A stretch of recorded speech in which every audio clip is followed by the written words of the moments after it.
Welcome to the Borland Climb. We hope this video helps. In this video, I will explain how to play Call of Duty on Steam Deck. First, make sure your Steam Deck is ready. You'll need ample storage, perhaps 64 gigabytes or more, for the game files. A strong, stable internet connection is also essential for downloading these large titles. We'll begin by navigating to desktop mode, which provides more flexibility for the initial setup process. This foundational step ensures a smooth start to your Call of Duty experience on the go. Many Call of Duty titles require Windows for the best performance and anti-cheat compatibility.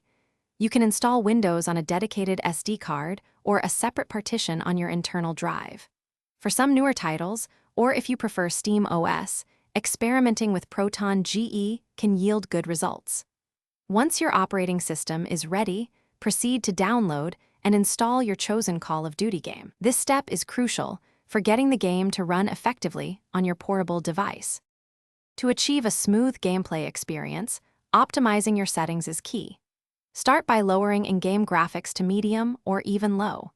This helps maintain a stable frame rate, ideally between 40 and 60 frames per second. Disabling intensive features like ray tracing and high-resolution textures will significantly boost performance.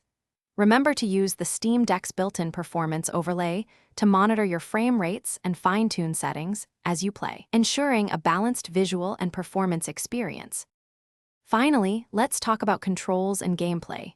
The Steam Deck offers extensive customization for its controls.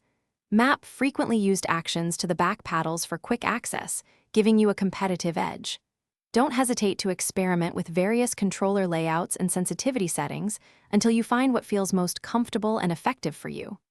For a more traditional setup, consider docking your Steam Deck and connecting it to an external monitor, transforming it into a powerful, portable gaming station. Thanks for watching.